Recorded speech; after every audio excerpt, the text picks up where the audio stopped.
Saludamos al ingeniero Jaime Abril. Él es vocal del Colegio de Ingenieros Eléctricos y Electrónicos en la provincia de La Suay. Ingeniero Abril, se acerca la etapa más previsible en la que puedan haber sequía, falta de lluvias y en consecuencia riesgo de apagones en Ecuador. El gobierno toma medidas contratando barcazas, asegurando la energía eléctrica interconectada con Colombia. Quisiéramos conocer cuál es la visión y el diagnóstico de su colegio profesional y el suyo propio. Muy buenos días, gracias por el espacio. Muy complacidos de poder aportar desde la parte técnica una visión más amplia de qué es lo que está pasando con la situación energética del país, ¿no? Si bien es cierto, el gobierno a nivel global ha tratado de dar solución a este tema, pero lo que vemos no es suficiente. Pues el país actualmente tiene un déficit de aproximadamente 1.000 megavatios para tratar de compensar la demanda total. Hasta ahora los esfuerzos, bueno, lo que vemos no han sido suficientes, pues los procesos han sido fallidos, se ha tratado de incrementar la, la demanda, de incrementar la demanda de generación mediante la implementación de sistemas de generación fijos térmicos, cuales los contratos han salido fallidos, ¿no? Se tenía una previsión de implementar 250 megavatios aproximadamente, de los cuales a la fecha tenemos 30 kilovatios y el resto no tenemos visión alguna de que en el transcurso inmediato se pueda implementar. Entonces no se puede comentar, no se puede disponer de esa energía, ¿no? Ahora, Quisiera aquí preguntarle, ¿cuál es el déficit previsible? ¿Existe un déficit permanente en Ecuador entre oferta y demanda que se ve agravado en épocas de estiaje cuando la generación de energía hidroeléctrica disminuye? sí, nosotros hablamos, o sea, hasta el año pasado, nosotros hablábamos que teníamos un déficit de 500 megas, pero a partir de las nuevas condiciones, porque sabemos que la demanda también año tras año va creciendo por diferentes factores, entonces ahora actualmente tenemos 1.000 megas, ¿no? De que tendríamos que suplir. El Estado ha tratado de hacer los esfuerzos necesarios, pero los procesos, como le comento, han sido fallidos. Ahora la SELEC lo que está tratando de implementar es la generación térmica mediante las barcazas, que es una generación inmediata, ¿no? Eh, para tratar de suplir, pero sin embargo, tampoco es suficiente. Nosotros con esos sistemas, a lo mucho, tendríamos un aporte diciendo que los tres trabajen al 100%, tendríamos aproximadamente unos 300 kilovatios. Se ha logrado recuperar una parte térmica con los nuevos proyectos que se han implementado, como Toachi Pilatón, como otros proyectos pequeños, pero sin embargo no llegamos a cumplir ni los 500 megas que teníamos de deficiencia anterior, mucho más los que ya se complementaron ahora este año, ¿no?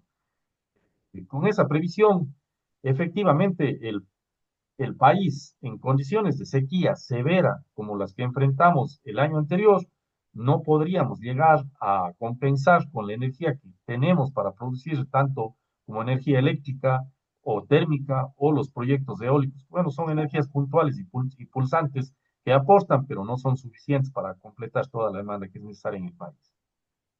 En otro carril está también el tema del costo. Hemos conocido que el costo para generar energía eléctrica en barcazas es bastante más alto si se compara sobre todo con los 40, $60 que cuesta generar energía desde los sistemas hidroeléctricos del país. Pues para generar 90 megavatios con la energía térmica de las barcazas para una cobertura de unos 200.000 hogares, el costo por megavatio hora prácticamente se duplica, incluso casi se triplica con $166. Efectivamente es así, ¿no? O sea, si hacemos un análisis económico eh, de la parte hidroeléctrica, nosotros tenemos el costo del Ya. kilovatio hora generado en la parte hidroeléctrica, unos, Ya. unos 3 Le centavos. agradecería acercarse un poquito más a su pantalla, parece que nos ayudaría para escucharle mejor. Ya, eso le comentaba, el costo del kilovatio hora generado en un sistema hidráulico centavos de kilovatio, ¿no? Frente al costo del kilovatio hora generado por una barcaza, que en definitiva es variable, ¿no? Porque ahí tenemos tres contratos que se hicieron con la misma empresa de que Car Power Ship, que son tres barcazas que las la primera que llegó en la época anterior, ellos tienen un costo variable, ¿no? Tienen un costo, mejor dicho, tienen dos costos, un costo fijo, que es un costo que ellos cobran, en este caso, al Estado, por la disponibilidad de tener la barcaza instalada para proveer el servicio, y el costo variable, un costo variable adicional, que es en función de la demanda y de lo que ocupen ellos, ¿no? Entonces ellos tienen aproximadamente un costo de 9 centavos el kilovatio, pero la SELEC tiene que entregarle el combustible, o sea, adicional a ese costo de los 9 centavos, tienen que considerar el costo del combustible que le estén entregando, en este caso la SELEC mediante Petroecuador. Si consideramos esta variable, aproximadamente el costo del kilovatio se duplica y a veces se triplica por algunos factores, ¿no? Esa es la realidad. Prácticamente nosotros tendríamos que enfrentar la crisis energética mediante el suministro de energía a través de las barcazas, pero a un costo mayor. O sea, evidentemente.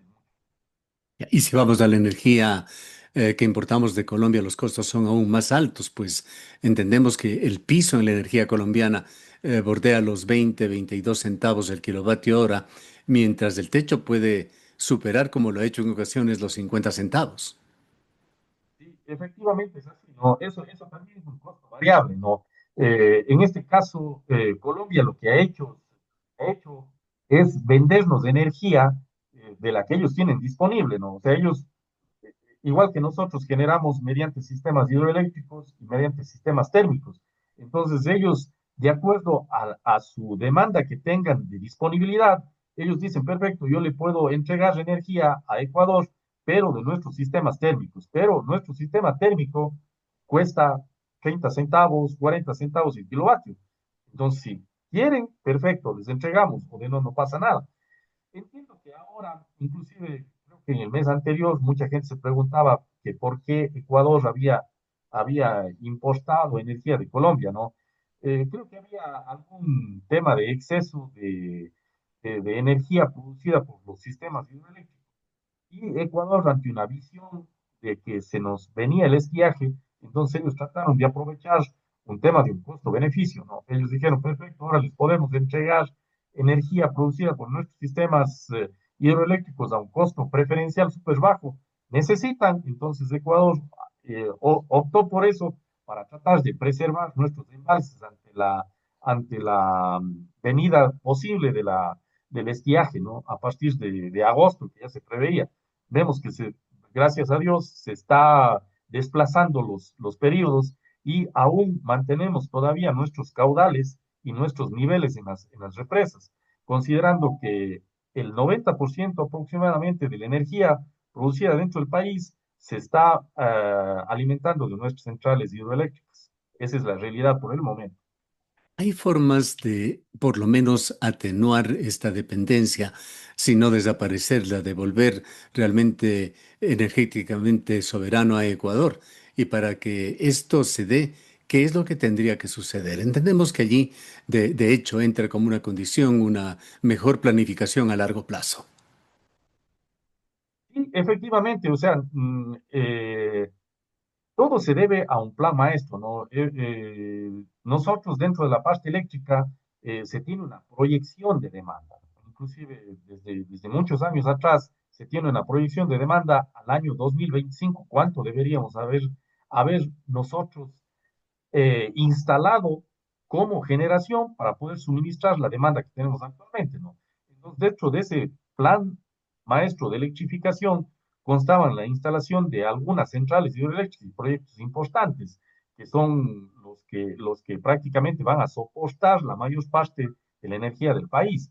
Ahí consideramos proyectos como Santiago o como Cardenillo, ¿no? El proyecto estrella sería el proyecto Santiago, que prácticamente es un proyecto del doble de capacidad, para dimensionar más o menos de lo que estamos hablando, es el doble de capacidad de Coca-Cola Sinclair, ¿no? Y está ubicado en una cuenca distinta a la que tenemos actualmente casi todas nuestras centrales hidroeléctricas. Pero, sin embargo, ahí tenemos que ver la inversión que tendríamos que hacer para poder completar sus proyectos, ¿no? Evidentemente, los gobiernos, la falta de cumplimiento de este plan eléctrico eh, nos ha comprometido bastante el esquema de poder cumplir con la demanda eléctrica y poder suministrar, ¿no? Es por muchos factores, justamente se hablaba de que algún tiempo atrás nos decían, nosotros tenemos una central hidroeléctrica como Coca-Cola Sinclair, la cual nos suministra tal cantidad de energía y nosotros ya somos soberanos energéticamente. Claro, eso estábamos hablando al año 2016, 2017, 2018, en el cual se terminaron los proyectos hidroeléctricos. Pero sin embargo, así también, como le comento, la demanda ha subido aproximadamente un 30, un 40% de lo que necesitamos, ¿no? Entonces, en la misma forma, también tenemos que subir nuestra capacidad de generación. Eso es lo que no se ha cumplido. Ahora, para cumplir eso, necesariamente necesitamos recursos y esa es la forma que creo que el gobierno deberá enfrentar. Si es que seguimos manteniendo la misma visión que hemos tenido anterior, de que los proyectos, al considerarlos estratégicos del Estado, tienen que ser manejados únicamente por el Estado, o aperturamos a que sectores externos o privados puedan participar dentro del esquema de generación eléctrica, ¿no? Algo se ha hecho por parte del Estado. Actualmente se pueden hacer proyectos hidroeléctricos hasta 100 megavatios que en definitiva ayudan, pero sin embargo no son la solución a largo plazo, ¿no? Justamente para vislumbrar el futuro es necesario analizar qué se ha dado en el pasado, por qué razón no se cumplieron estos planes maestros. ¿Fue falta de previsión, fue negligencia, fue falta de recursos económicos del país que consciente de esas necesidades no pudo avanzar? ¿Y qué es lo que debería hacerse a futuro para corregir la situación, ir estrechando ese déficit, ese margen? Bueno, viéndolo desde nuestro punto, o sea, efectivamente se dejó a un lado al sector estratégico, que en este caso es el suministro de la energía eléctrica al país. La energía eléctrica es un producto vital para nuestras industrias, nuestro comercio y nuestro sector residencial, ¿no? Ya vimos lo que pasó el año anterior, que sin luz prácticamente no se mueve nada, ¿no? El país, a partir del año 2016, en que se hicieron los últimos proyectos hidroeléctricos y se alcanzó de cierta forma la soberanía energética en que se hablaba en ese momento, parece que los gobiernos que siguieron en lo posterior no le dieron la importancia necesaria, ¿no? Entonces dijeron, ya tenemos suficiente, nosotros los recursos que tenemos a nivel de país les encaminamos hacia otros sectores y el sector eléctrico lo dejaron de un lado y no se complementaron los proyectos que se debieron haber hecho en su debido tiempo, ¿no? Ujú. ¿Y Entonces, cuánto éxito o qué perspectivas existe sobre los proyectos público-privados? ¿Hay el interés suficiente? Usted habla, son pequeños proyectos, en muchos casos incluso menores a los 100 megavatios que usted había mencionado, pero en todo caso una sumatoria de esos proyectos podría de alguna manera ayudar a resolver la crisis. ¿Cuánto éxito se ha tenido con estas leyes urgentes, emergentes, no más apagones, etcétera? bueno, ahora mismo se tienen ya proyectos que están tratando de ejecutar, como el proyecto acá en las aguas de Girón más abajo, pero tenemos también ciertos problemas, ¿no? De falta de información con la gente y con las comunidades, ¿no? Eh, o el mismo proyecto que teníamos acá en Soldados, ¿no? La gente se opuso a un proyecto que es importante, que es inclusive un proyecto multipropósito, que nos permite mantener el agua, garantizar, reservar el agua para generar energía y también para potabilizar, ¿no? Que son proyectos importantes, pero sin embargo, mucha gente no tiene la información suficiente y creen que al implementar un proyecto de esa naturaleza, lo que va a hacer es les va a quitar la energía eléctrica, les va a quitar, perdón, el agua, el agua de esos sectores, de esas comunidades, ¿no? Entonces, esos proyectos se vienen con ese tipo de impedimentos y se vienen desplazando.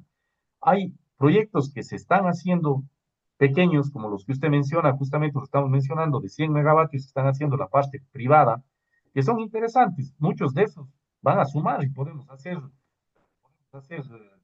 500, 1000 megavatios, ¿no? Tranquilamente. pero tenemos el problema de las condiciones ambientales y la oposición de la gente, ¿no? El tema del público-privado también es importante, sino hay que irle manejando también un esquema de la tarifa, ¿no? Por decirle, nosotros dentro de la planificación del mismo proyecto Santiago, si es que quisiéramos hacer con un ente privado exterior, o sea, evidentemente, cualquiera que quiera venir a invertir en el país, primero lo que va a tratar de garantizar es que el que venga a invertir, él pueda recuperar. Entonces, y esas condiciones todavía no son muy claras. Y otra, el costo del kilovatio también se tiene que representar para el Estado en este caso. ¿Por qué? Porque desde nuestro punto de vista como colegio profesional, lo que nosotros siempre hemos dicho y hemos visto es que se tiene que prever. O sea, dentro del costo del kilovatio se tendría que dejar un porcentaje, por más referencial que sea, como previsión para los proyectos futuros que se tienen que hacer Claro, dentro del plan maestro de el tema es inversión. que cuando hay construcciones desde el sector público no se prevé una recuperación de los capitales invertidos, Exactamente. simplemente se los absorbe. Exactamente. O sea, el Estado prácticamente absorbió todos los capitales que están ahí. En cambio, cuando son capitales privados, cualquier privado lo que trata es de recuperar su inversión, ¿no? Haría falta una Mm, reestructuración, además de las tarifas eléctricas, aunque no nos guste a los ecuatorianos, pero si así es. cuesta más, hay que pagar más. De otra manera, terminamos indirectamente pagando, pues el Estado lo absorbe. Es que al final pagamos más porque, entiéndase desde este punto de vista, ¿no? Lo que pasamos ahora, el último viaje, o sea, alguien lo tuvo que pagar, pues, ¿no? En este caso, las empresas distribuidoras, que son las que comercializan, en este caso, la energía que entregan las generadoras, ellos tuvieron que absorber esos costos. Entonces, esos costos que implicaron menor inversión de esas empresas distribuidoras, menor capacidad de trabajo, eh, en definitiva, no es que no se pagó, pagamos, al fin y al cabo, Ujú. ¿no? Es un valor que se paga al final. Bien. Ojalá realmente se vaya aprovechando el tiempo, tomando previsiones para que en años futuros, siendo proyectos estos de largo plazo, quizá en 2 o más años, Ecuador vuelva a tener una verdadera soberanía energética. Queremos agradecerle por su presencia, ingeniero Abril. Bueno, muchas gracias, muy amable, a la orden. Declaraciones del ingeniero Jaime Abril. Él es vocal del Colegio de Ingenieros Eléctricos y Electrónicos en la provincia de La Suay.